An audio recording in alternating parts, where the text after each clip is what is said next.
डर एक एहसास में आपका स्वागत है। इस चैनल पर आपको सुनने को मिलती हैं डरावनी और सच्ची भूतिया कहानियाँ।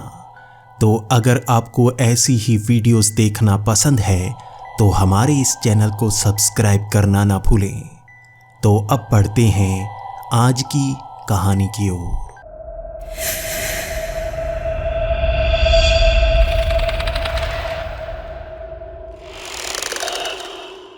हेलो दोस्तों, मेरा नाम ओलिवर है और मैं इंग्लैंड के बर्मिंघम शहर का रहने वाला हूँ। मैं यहाँ पर पिछले 5 साल से रिसर्च का काम कर रहा हूँ। मेरा काम ही है एंशिएंट टेक्नोलॉजी को ढूंढना और उस पर रिसर्च करना। मैं देश और दुनिया के अलग अलग हिस्सों में घूम चुका हूँ और मैं ये जानना चाहता हूँ क्या प्राचीन काल में हमारे पास ऐसी तकनीक हुआ करती थी जो अब हमारे पास नहीं है। क्या सच में इतिहास में जादू और ऐसी शक्तियों का इस्तेमाल किया जाता था या नहीं। इसीलिए टीम मुझे हर बार अकेले ही देश और दुनिया के कई कोनों में भेज देती है और मैं भी वहां जाता हूं। यहाँ सबसे ज़्यादा पैसे कमाने वाला मैं ही हूँ, क्योंकि जब भी किसी ट्रिप पर जाता हूँ वहाँ से कुछ ना कुछ ढूंढ कर लाता हूँ। मेरी उस रिपोर्ट की कीमत बहुत ज़्यादा होती है। बाकी ये बात समझ नहीं पाते और उनका मानना है कि मैं किस तरह से बड़ी मुश्किल से बाहर जाता हूँ, इस रिपोर्ट को बनाता हूँ और थक हार कर आ जाता हूँ। लेकिन पूरी टीम में शायद सबसे ज़्यादा पैसे भी मैं ही कमा चुका हूँ। कई बार तो ट्रिप ऐसी जगह का मिलता है जहां सबका जाने का सपना होता है, यानी कि इटली, फ्रांस आदि। वहां पर सब सुख सुविधाएं होती हैं और घूमने फिरने का अलग से मज़ा आता है। हमें ऐसी परमिशन होती है कि हम किसी भी जगह पर जा सकते हैं, रिस्ट्रिक्टेड एरिया में भी। लेकिन कभी कभी मुझे रिपोर्ट बनाने के लिए एक ऐसे देश में भेज दिया जाता है जहां पर जंग भी चल रही हो। कई बार तो वहाँ सुख सुविधाएं भी नहीं होती और कई बार तो मुझे जंगलों में रहना पड़ जाता है। ये मुश्किल की घड़ी होती है। मैं सामान लेकर जाता हूँ और शायद कई बार 2-2 हफ्ते तक मैं जंगल में बिताकर आता हूँ। इस बार मुझे एक ऐसी जगह पर भेजा जाना था जहाँ मेरा जाने का भी अब मन नहीं कर रहा था।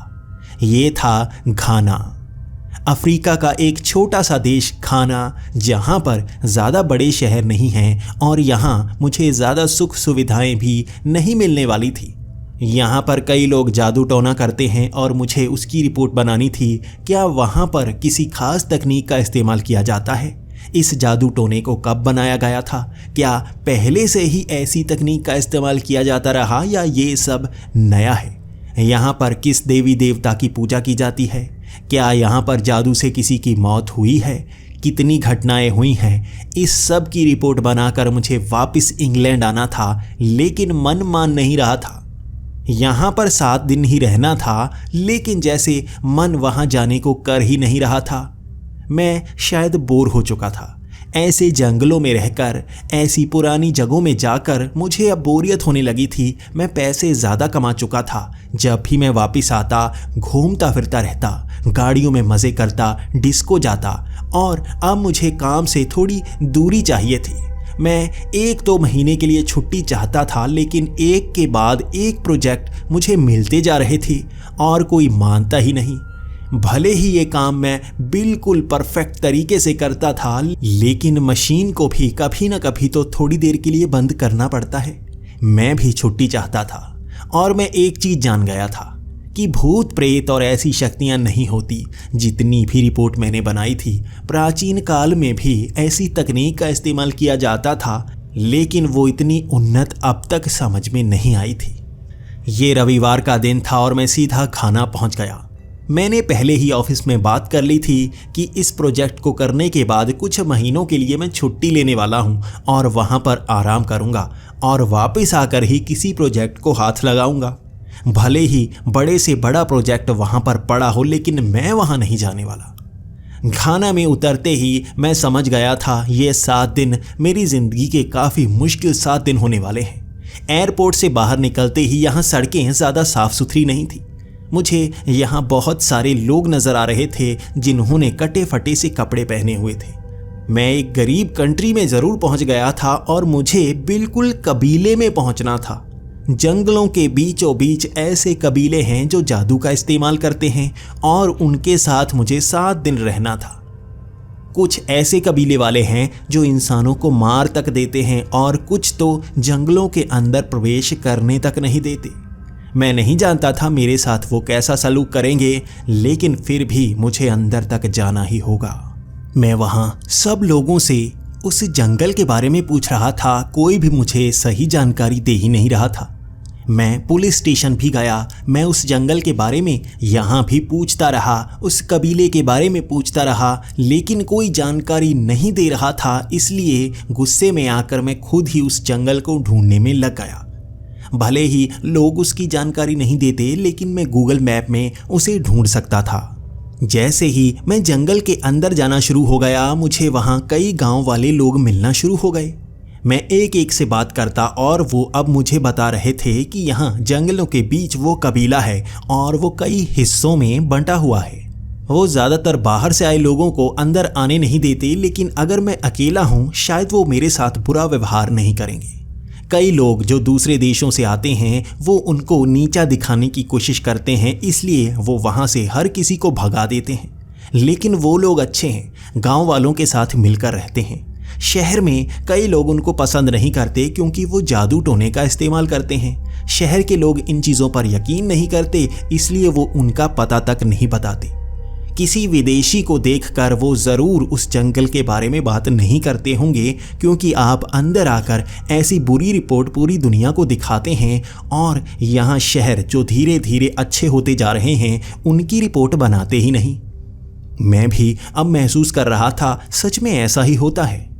अफ्रीका के सभी देशों के साथ ऐसा किया जाता है कि बुरी चीज़ें दिखाई जाती हैं, घटिया झोंपड़ियाँ दिखाई जाती हैं, भूखे लोग दिखाए जाते हैं। लेकिन यहाँ पर शहर बहुत ही अच्छे थे, बस गांव वाला इलाका थोड़ा टूटा फूटा था। वो तो हर जगह होता है। किसी नए देश को बसने में समय तो लगता ही है। उस गांव के 2 लोगों ने मुझसे वादा किया कि मुझे वो उस कबीले तक छोड़ के आएंगे। वो उन कबीले वालों से बात कर चुके थे। वो हर रोज़ उनसे मिलकर आते थे और जंगलों में कई ऐसे पेड़ पौधे हैं जिनके फल बाकी कहीं नहीं मिलते, इसलिए वो कबीले वाले उन फलों को तोड़कर रख लेते हैं और यहाँ शहरों और गाँवों में बांट देते हैं। उसके बदले उनको भी कुछ चीज़ें मिल जाती हैं, इसीलिए ये गाँव वाले मेरी मदद कर सकते थे। मैंने उन्हें थोड़ी बहुत चीज़ें दी, जो भी मैं इंग्लैंड से लाया था, कुछ टी शर्ट, कुछ पैंट मैंने उन्हें दे दी और वो बहुत ज़्यादा खुश हो चुके थे। वो मुझे अपने परिवार का हिस्सा ही मान रहे थे, इसलिए वो मेरे साथ चल पड़े थे। ये 2 लोग जंगलों के बीच जैसे बड़ी आसानी से निकलते जा रहे थे, लेकिन उन छोटी छोटी झाड़ियों से बाहर निकलने में मुझे परेशानी हो रही थी। वैसे भी 5 से 6 घंटे का समय मैं बर्बाद कर चुका था और पहला दिन तो मेरा सफ़र में ही निकल गया। कभी मैं कहीं जाता, कभी मैं कहीं। अब जाकर ये गांव वाले मेरी मदद करने को तैयार हुए हैं और इनके सहारे मैं जंगल के बीच चला जा रहा था। काफ़ी अंदर तक जाने के बाद मुझे वो कबीले के लोग नज़र आना शुरू हो गए। कुछ लोग तो पेड़ों पर चढ़े हुए थे, लेकिन कुछ लोग नीचे ज़मीन को खोद रहे थे। मैंने आसपास देखा, पेड़ों से जैसे इंसानी आकार बनाए गए थे, उन्हें बांधा गया था और कुछ पेड़ों को तो रस्सी से बांधा गया था। मैंने पूछा, आखिर इस तरह से पेड़ों को क्यों बांधा गया है, उन्हें टेढ़ा क्यों किया गया है, जबकि उनको बिल्कुल सीधा रखना चाहिए ताकि वो ऊपर तक पहुंच पाएं। मुझे उन कबीले वालों ने बताया कि ये पेड़ नुकसान करते हैं, इन्हें बांध कर रखना पड़ता है वरना ये हमारा पीछा करते हैं, हमें शिकार करने नहीं देते। उनकी ये बात सुनकर मेरी हंसी उनके चेहरों के सामने ही निकल गई। कैसे बेवकूफ़ लोग हैं, पेड़ों को बांध कर रखते हैं, उनका मानना है पेड़ उनका पीछा करते हैं। आखिर ऐसे कौन से पेड़ हो सकते हैं जो जड़ों को ज़मीन से निकाल कर इनके पीछे भागते होंगे? क्या अजीब बातें करते हैं। उसके बाद मैं उन कबीले वालों के साथ उनके उन घरों की तरफ चल पड़ा और गांव वाले मुझे वहीं पर छोड़ आए थे। उन्होंने इन सब से बात कर ली थी, मुझे उनका मेहमान माना जा रहा था और वो मुझसे अच्छा व्यवहार कर रहे थे और मैं भी उन्हें अब नाराज़ करना नहीं चाहता था। हर किसी ने अपने हाथ में तीर और धनुष को पकड़ा हुआ था, गले में लोहे की चेन पहनी हुई थी। मुझे किसी किसी के शरीर के ऊपर चमड़े से बनी हुई चीज़ें नज़र आ रही थी और ये किसी शहर से आई चीज़ नहीं थी बल्कि इनकी खुद की बनाई हुई चीज़ लग रही थी। वो किस जानवर का चमड़ा था मैं समझ नहीं पा रहा था। वो मगरमच्छ की चमड़ी जैसा भी लग रहा था, लेकिन जैसे ही वो छलांग लगाते रबड़ की तरह वो खींचता। मैं अब तक इसे समझ नहीं पाया था, लेकिन मैं उनसे अभी सवाल नहीं करना चाहता था। एक एक करके बैठ के आराम से सवाल करूंगा, अभी जल्दबाजी नहीं है। उनके साथ चलते चलते लगभग आधा घंटा लगा। वो मुझे अपने घरों तक ले ही आए। उन्होंने घर काफ़ी अच्छे बनाए हुए थे और वहाँ पर कई औरतें थी जो आग जलाकर खाना पका रही थी। यहाँ अंधेरा घिरने वाला था और मैं इस गांव को देखना चाहता था, इनका कबीला पहचानना चाहता था। ये पूरे गांव की तरह था और यहाँ पर 100 के करीब लोग थे जो इकट्ठा होकर रह रहे थे। इन कबीले के लोगों की पहचान ये थी कि उन्होंने शरीर को गोदा हुआ था। शरीर पर चाकू से कट के निशान थे और हर किसी के शरीर पर वैसे ही निशान। यहाँ पर मर्दों और औरतों ने कमर के ऊपर कुछ नहीं पहन रखा था, इसलिए शरीर पर बने हर कट के निशान को मैं देख सकता था। वो एक जैसे निशान थे और पीठ के ऊपर खरोंच के निशान बने हुए थे। वो कोई खास आकार नहीं था, हर किसी के शरीर पर अलग सा निशान, लेकिन उनकी छाती पर बने निशान एक जैसे थे। उन्होंने अपनी कलाई पर भी कुछ चेन जैसी पहनी हुई थी और उनका रंग अलग अलग था। उसके बाद उस आग के सामने मुझे बिठा दिया गया। मुझे खाने के लिए कुछ चीज़ें दी गई। सबसे पहले तो वो मांस था। मैं उनसे पूछ रहा था कि ये किस जानवर का है, लेकिन वो नाम ही कुछ अजीब सा ले रहे थे। मैं उस गर्म मांस को खाना तो चाहता था, लेकिन गर्म होने के कारण मुंह में जैसे जलन सी पैदा कर रहा था। मैं बार बार फूंक मारता, वो ठंडा होता ही नहीं। काफ़ी समय तक मैं ऐसे ही बैठा था और मैं बाकी सबको देख रहा था। वो उस गर्म मांस को भी खाते जा रहे थे, उनका मुंह ज़रा भी जल नहीं रहा था। काफ़ी देर उस मांस को वैसे ही रखे हुए मैं सामने बैठा था और मैंने उस पके हुए मांस को हिलते हुए देखा। उसको हिलते हुए देखते ही मेरे पैर कांपने लगे। मैंने ऊंची आवाज़ में कहा, ये जिंदा है, ये जिंदा है। मैंने बस इतना ही कहा था, वहाँ हर कोई हंसना शुरू हो गया। मैं उस मांस को हिलता हुआ देख रहा था, उन सबको बता रहा था, ये तो जिंदा सा लग रहा है, ये कैसे हो सकता है? मांस पकने के बाद इस तरह से हिल ही नहीं सकता। लेकिन वो तो हंसते जा रहे थे, जवाब दे ही नहीं रहे थे। वो बस अपना मांस खा चुके थे और उसके बाद एक आदमी ने एक मसाला उस मांस पर फेंका और वो मांस जैसे वहाँ पर जम गया। मुझे कहा गया अब मैं ये खा सकता हूँ, लेकिन मैं उसे खाना नहीं चाहता था। भूख ने मुझे मजबूर कर दिया उसे खाने को। जब मैंने उसका थोड़ा सा हिस्सा खाया तो मेरा मुंह एकदम से जैसे जम सा गया। वो बहुत ज़्यादा ठंडा हो चुका था। उसने ये कौन सा मसाला लगाया जिसके बाद कुछ ही मिनटों में वो जैसे ठंडा फिर गया। यहाँ पर बहुत ही अजीब सी तकनीक का इस्तेमाल किया जा रहा था। अजीब सी चीज़ें थी जो मेरे समझ से तो बाहर थीं। इसके बाद हम एक घर के अंदर चले गए। वहाँ पर कई लोग आ चुके थे और वो मुझे नई नई चीज़ें दिखा रहे थे। उनकी बनाई हुई कलाकृतियाँ, उनकी छोटी छोटी मूर्तियाँ, वो कहाँ पर सोते हैं, वो मुझे पूरा कबीला दिखा रहे थे। वो घर दिखा रहे थे, आसपास के पेड़ दिखा रहे थे और दूर मुझे एक चमकती हुई चीज़ नज़र आई। वो बड़ा सा घर बनाया गया था और मैंने पूछा वो क्या है। वहाँ किसी ने मुझे नहीं बताया, बल्कि उन्होंने कहा कि अभी उसका नाम नहीं लेना है, कल सुबह तुम्हें सब चीज़ें बता दी जाएंगी। और उसके बिल्कुल सीध में एक पहाड़ी के पास भी बहुत सारी रोशनी नज़र आ रही थी। मैंने उस तरफ उंगली खड़ी की और पूछा वहाँ पर क्या है, तो एक आदमी बहुत ज़्यादा गुस्सा हो गया। उसने मेरा हाथ पकड़कर नीचे कर दिया और कहा उस तरफ उंगली भी नहीं करनी है। वो अब काफ़ी ज़्यादा गुस्सा हो गए थे, इसलिए अब मैं किसी से कुछ पूछना नहीं चाहता था। बस मैं उनके साथ चलता गया। जो जो वो दिखाते गए मैं देखता गया और कोई सवाल नहीं करता। अब काफ़ी अंधेरा हो चुका था, इसलिए मुझे भी सोना था और वो भी सोने का समय देर कर चुके थे, क्योंकि वो तो काफ़ी पहले ही सो जाते हैं और जैसे ही सूरज चढ़ता है वो उठ जाते हैं, शिकार करने के लिए निकल जाते हैं। मैं वहाँ बाहर ही सो गया था। मच्छर काफ़ी थे, लेकिन उन्होंने एक लेप दिया था जो शरीर पर लगाने के बाद मच्छर आपके आसपास भी नहीं आते। वो काफ़ी दुर्गंध भरा था, लेकिन सच में उसके बाद शरीर पर एक भी मच्छर बैठा नहीं।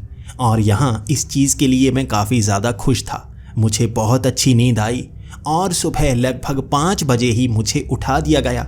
सूरज अभी निकलने वाला था, थोड़ी थोड़ी रोशनी होना शुरू ही हुई थी और मुझे उठा दिया गया और उन्होंने कहा, तुम्हें हमारे साथ चलना होगा, हम शिकार पर जा रहे हैं। मैंने जल्दी से अपना सारा सामान पैक किया, वो डायरी ली जिसमें मैं सब कुछ नोट कर रहा था और उनके साथ चल पड़ा। उन्होंने बड़े बड़े भाले पकड़ रखे थे, बड़ी बड़ी रस्सियां पकड़ रखी थी। उसके बाद वो आगे की तरफ बढ़ना शुरू हो गए।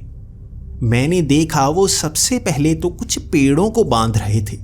मैंने देखा क्या वो जाल बिछा रहे हैं। मैं उनसे पूछने लगा तो उन्होंने कहा, इन पेड़ों को बांधना पड़ता है, ये शिकार करने नहीं देते। मैं फिर से थोड़ा सा हंस रहा था, ये कैसी हरकतें कर रहे हैं। पहले तो ये कई पेड़ों को बांधते हैं, वहाँ पर जाल बिछाते हैं और कुछ देर बाद वहाँ पर जानवर आना शुरू हो गए और वो आसानी से उन्हें मार कर जैसे वहाँ से ले जा रहे थे। उसके बाद उन्होंने उन पेड़ों को दोबारा से खोल दिया और हम दोबारा से घरों की तरफ चल पड़े। काफ़ी खाने का सामान इकट्ठा हो गया था, लेकिन कुछ लोग थोड़ा पीछे से कुछ लेकर आ रहे थे। ये बड़ा बड़ा मांस के हिस्से थे और ये मुझे समझ में नहीं आ रहा था किस जानवर के हैं। पूरी तरह से छीले हुए थे, बड़े बड़े, यानी कि 40 से 50 किलो के, जिन्हें उठाने में 2 से 3 लोगों की मदद लग रही थी। इन बड़े बड़े मांस के हिस्सों को ये कहाँ से लाए थे, मैं कई बार सवाल करता, लेकिन कोई भी जवाब देता ही नहीं। लेकिन जैसे ही हम घरों के पास पहुंचने वाले थे, मैंने उन मांस के हिस्सों को हिलते हुए देखा। मैं तभी पहचान गया, यही तो मुझे कल रात खाने को दिया गया था। ये चीज़ क्या है? मेरे सवालों का जवाब तो मिल नहीं रहा था, तो मैंने सोचा अब मैं ही पता करूंगा। यहाँ पर मैं अकेला ही घूमूंगा, चीज़ों के बारे में पता करूंगा और कुछ ना कुछ नई जानकारी तो मुझे मिलेगी ही। अब सूरज काफ़ी चढ़ चुका था और यहाँ इन मरे हुए जानवरों को जैसे छीला जा रहा था ताकि उन्हें खाने योग्य बनाया जा सके। इसके बाद खाने को बनाया गया, लेकिन उसे कोई भी खा नहीं रहा था। उन्होंने बताया कि वो एक पूजा करते हैं, उसके बाद ही खाने को हाथ लगाया जाता है। वो मुझे उसी जगह पर ले गए जहां रात को रोशनी जल रही थी। उस बड़े से घर के मुझे अंदर ले जाया गया और वहाँ छोटी छोटी कई मूर्तियाँ रखी गई थीं। वहाँ पर ज़मीन पर कई आकार बनाए गए थे और मैं समझ गया था कि ये उनका मंदिर है। यहाँ पर वो पूजा अर्चना करते होंगे, ये उनका रीति रिवाज होगा। और अब मुझे अंदर आने से पहले अपनी चप्पल को उतारना था, अपने ऊपर के कपड़े को भी उतारना था और कमर के नीचे ही कुछ पहना जाता है। पहले तो मैं अकेला था जो कमर के ऊपर कुछ पहने घूम रहा था। यहाँ पर किसी और ने ऐसा नहीं किया था, लेकिन यहाँ अंदर आने से पहले मुझे भी कमर के ऊपर वाले कपड़े को उतारना था। मैंने उनकी बात मानी और मैं उसके बाद अंदर पहुँच आया।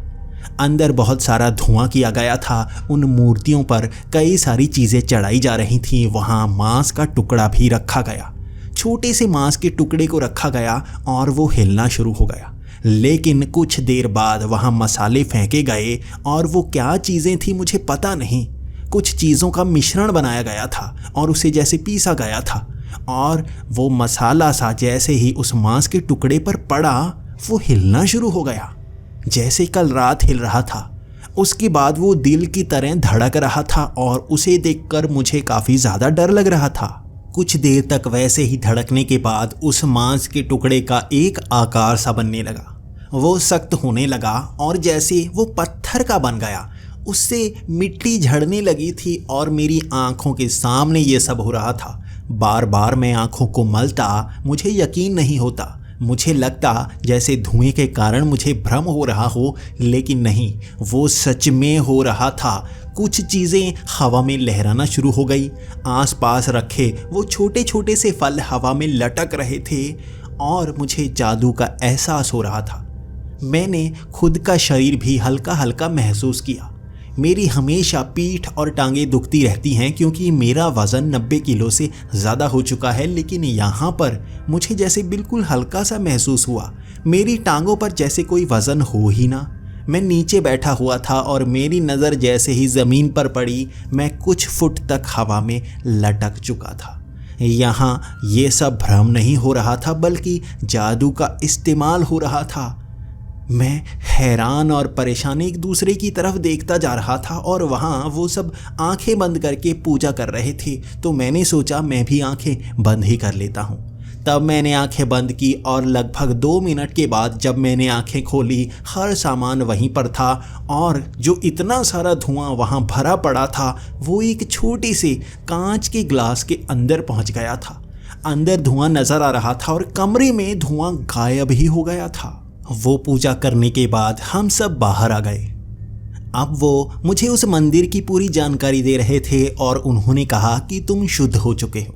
यहाँ पर अंदर पूजा अर्चना करने के बाद जो भी बाहर निकलता है वो शुद्ध हो चुका होता है, हमारे ही परिवार का हिस्सा बन चुका होता है। इसलिए तुम सवाल कर सकते हो, पूछो अब क्या पूछना चाहते हो।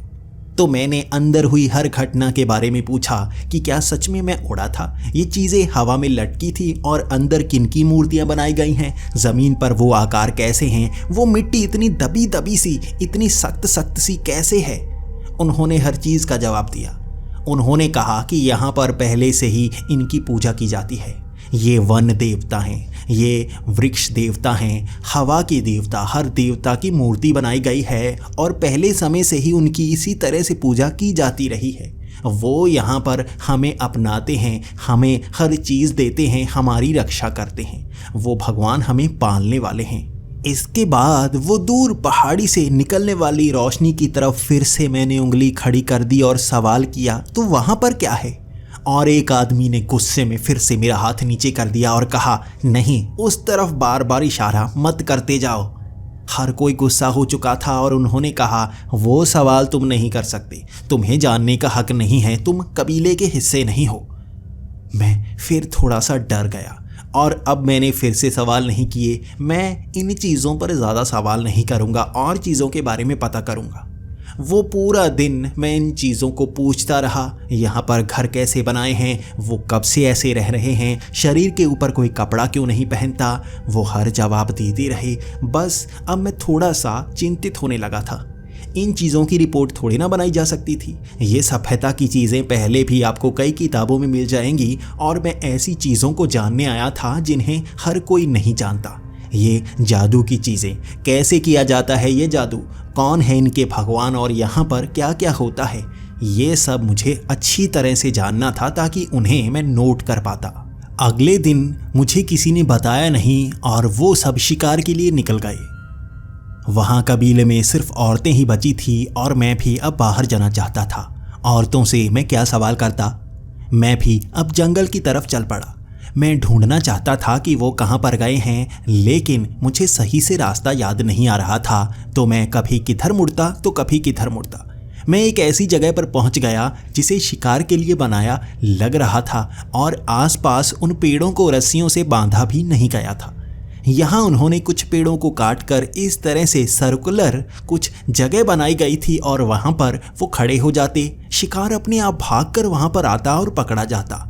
मैं यहाँ पर इंतज़ार करना चाहता था। वहाँ पेड़ों पर कुछ सीढ़ियाँ बनाई हुई थी। मैं उन सीढ़ियों से ऊपर चढ़ गया और शिकार का इंतज़ार करने लगा। मैं जानता था कि यहाँ पर जानवर ज़रूर आएंगे, लेकिन मैं उनका शिकार नहीं करूँगा, बस देखने की कोशिश करूँगा क्योंकि वो मुझे थोड़ा दूर कर देते हैं। अब मैं ऐसी जगह पर था जहाँ पर वो बैठकर शिकार करते हैं। मैं यहाँ पर बैठा था और आसपास हलचल सी होने लगी।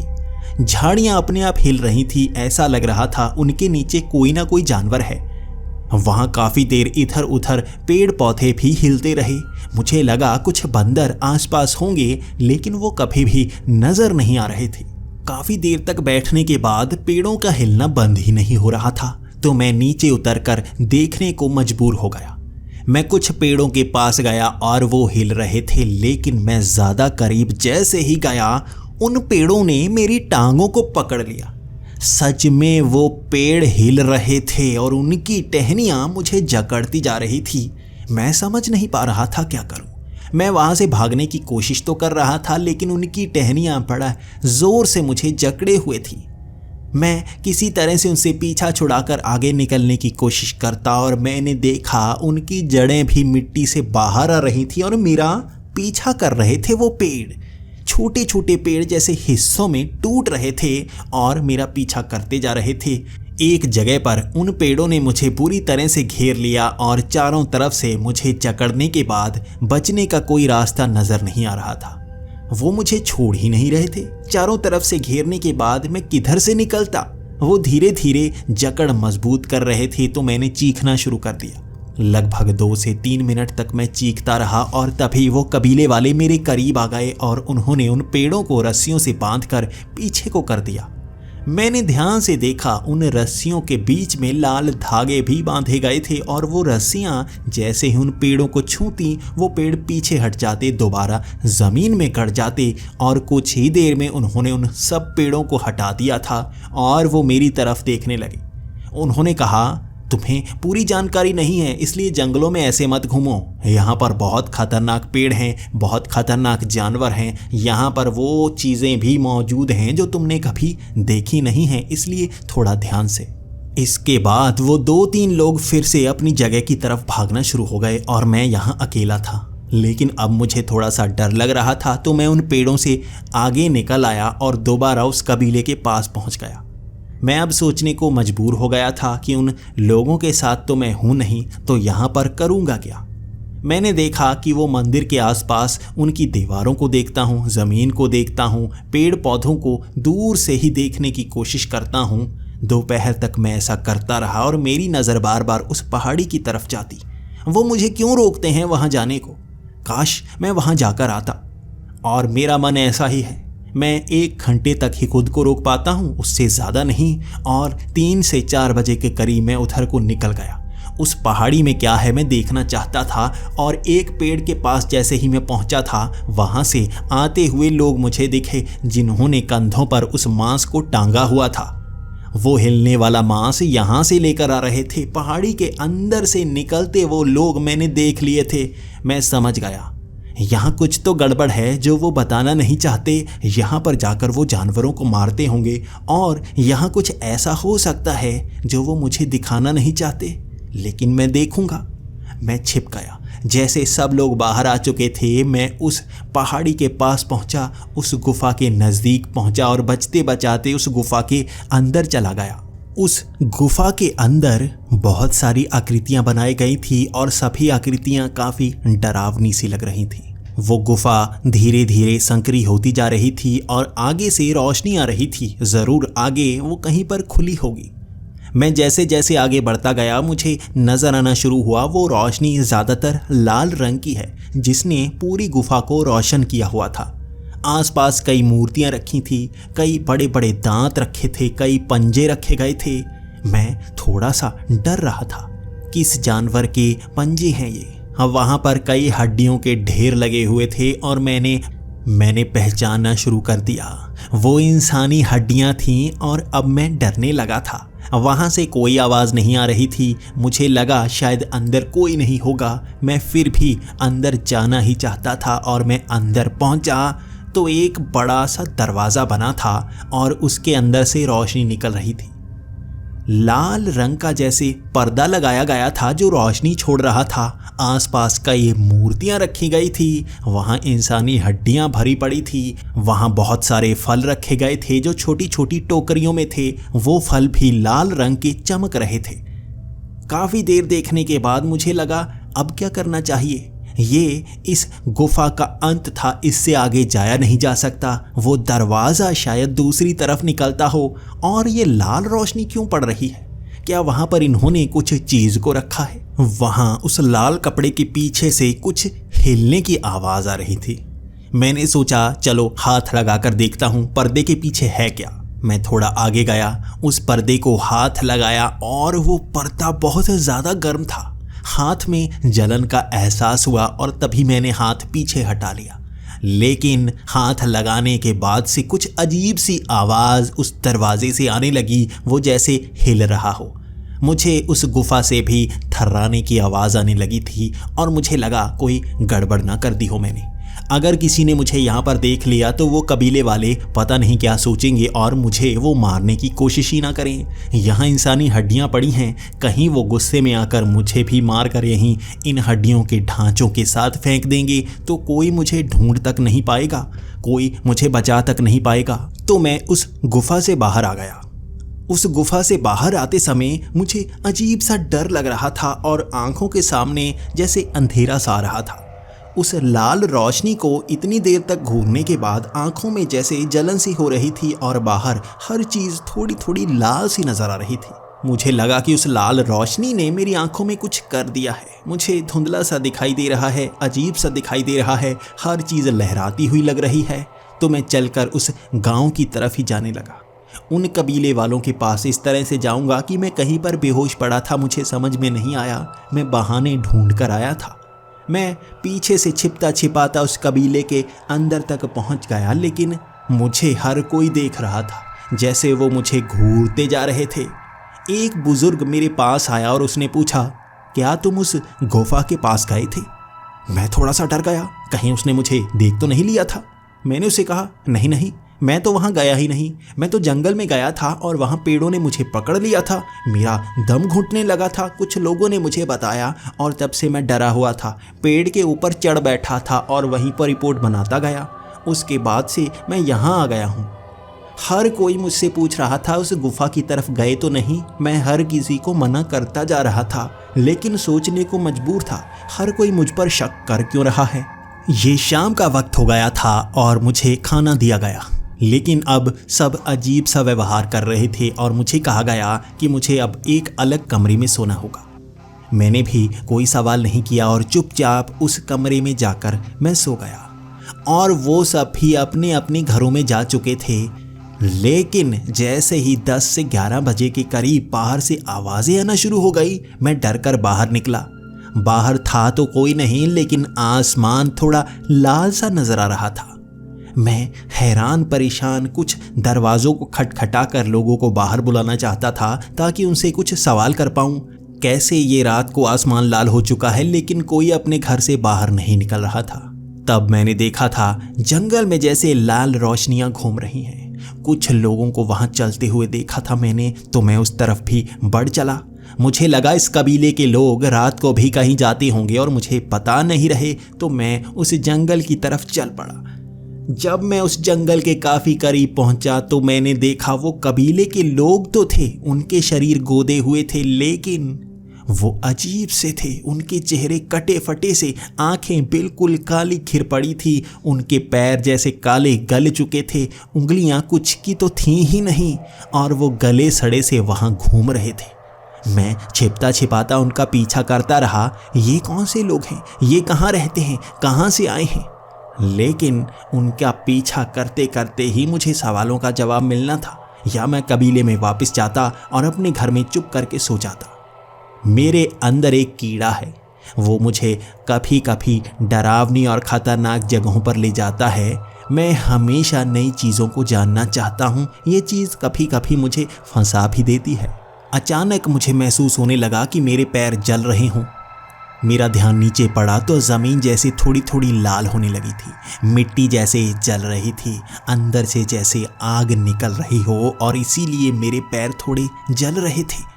वो तपिश ज़्यादा बढ़ती जा रही थी तो मैं वहाँ से भागने लगा। मैं वापस अब कबीले में ही आना चाहता था, क्योंकि दूर जाते ही जैसे थोड़ा डर लगता, मिट्टी गर्म होती और अजीब सा आसमान। मैं करता क्या? मैं हर दरवाजे को खटखटा रहा था, कोई बाहर नहीं आ रहा था। मेरी चीखें निकलने लगी थी क्योंकि ज़मीन इतनी ज़्यादा गर्म थी और ज़मीन से निकलने वाले वो मुर्दे लाल रंग के थे जो मेरे सामने आकर खड़े होने लगे थे।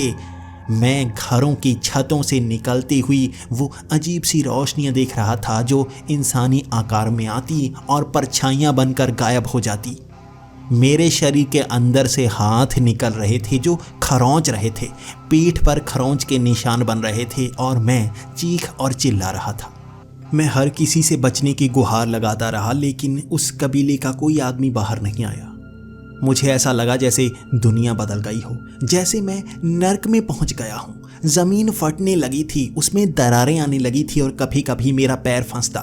मुझे महसूस होता मैं ज़मीन में ही गड़ जाऊंगा और यहाँ से ज़िंदा नहीं बच पाऊंगा। मैं कहाँ जाता?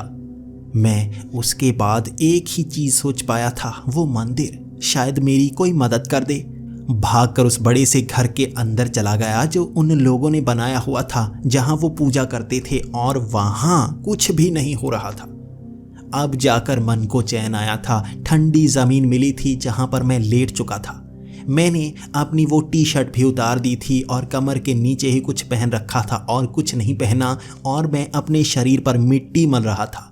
ठंडी ठंडी मिट्टी शरीर पर मलने के बाद कुछ आराम आ रहा था और यहाँ ज़मीन सही थी। बाहर से वो मुर्दे इसके अंदर आ नहीं पा रहे थे और मेरी अंदर से चीखें निकलती जा रही थी। मैं क्या करता? मैं वहाँ माफ़ी मांगता रहा और वो पूरी रात निकालने में मुझे बहुत कष्ट हुआ। वो रात ऐसी थी जैसे पूरा साल हो, ख़त्म होने का नाम ही नहीं ले रही थी वो रात। वो मुर्दे जैसे खरोंचने की आवाज़ें कर रहे थे। बाहर बिजली कड़कती और लाल रंग चारों तरफ फैल जाता। वहाँ नर्क का एहसास हो रहा था, जैसे पृथ्वी नर्क की बन गई हो। अगली सुबह जब सूरज निकला तब जाकर सब कुछ सही हुआ और मैं अब भी बाहर पैर नहीं रखना चाहता था, लेकिन कबीले के लोग मंदिर के बाहर आ चुके थे और वो सब मेरी तरफ देखे जा रहे थे। उन्होंने कहा कि बाहर आ जाओ। तब मेरी हिम्मत बंधी थी बाहर आने की। मैंने कुछ कदम बाहर रखे और ये देख रहा था कहीं बाहर फिर से वो लाल आग तो नहीं।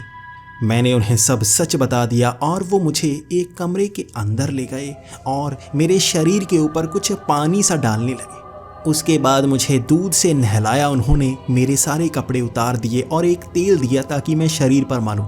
उस तेल को शरीर पर मलने के बाद मुझे बहुत आराम मिला और वो सब मुझे उसी गुफा की तरफ जाने को कह रहे थे। मैं डर रहा था, मुझे वहाँ क्यों जाना चाहिए? उन्होंने तब मुझे बताना शुरू किया कि उस गुफा में नर्क का दरवाज़ा है, वहाँ नर्क का द्वार बना हुआ है जो कब से मौजूद है। वहाँ से ही तो हम मांस लेकर आते हैं, फल लेकर आते हैं जो नर्क में है। वहाँ से यहाँ चीज़ें भेजी जाती हैं ताकि हम भी यहाँ से कुछ चीज़ें वहाँ भेज पाएँ। वो जो हड्डियाँ पड़ी हैं वो इंसानों की ज़रूर हैं, जिसे बुरे कर्मों के कारण वहाँ नर्क से बाहर भेज दिया गया है। हमने कभी किसी को नहीं मारा, बस यहाँ से जो भी बुरे काम करता है उसे नर्क में ही जगह मिलती है। तुमने ज़रूर वहाँ उसे छूने की हरकत की होगी। अगर उसे छुआ तो तुम्हें नर्क में बुलाया जाएगा। आज तुम्हारे साथ पूजा की है इसलिए तुम्हें वहाँ जाकर माफ़ी मांगनी होगी, वरना हर रात तुम्हें वैसी ही सहने वाली करनी होगी। मैं वहाँ गया था और उस दरवाजे से इतनी चीखने की आवाज़ें आ रही थी, मुझे लगा ये वैसी ही आवाज़ें हैं जो रात को मैंने सुनी थी। मैं वहाँ कई मिनट तक माफ़ी मांगता रहा और उसके बाद वो आवाज़ें शांत होती गईं और बिल्कुल सन्नाटा सा छा गया। फिर भी कुछ देर तक मैं माफ़ी मांगता रहा और वो कबीले वाले आए, मुझे वहाँ से बाहर ले गए। उसके बाद जाकर मन को शांति मिली और वो रात मेरी अच्छी निकली थी। उसके बाद मैं उस गुफा की तरफ कभी गया ही नहीं और वो 7 दिन मैंने ऐसे ही निकाले। मेरा शरीर ठीक हो चुका था, लेकिन वो हर बार उधर जाते ज़रूर थे। वो वहाँ से वो मांस लेकर आते और कहते ये मांस किसका है उन्हें भी नहीं पता, लेकिन नर्क से निकलता है और इसे खाया जा सकता है, नुकसान नहीं करता। इस पर एक मसाला फेंका जाता है और तब ये शांत हो जाता है।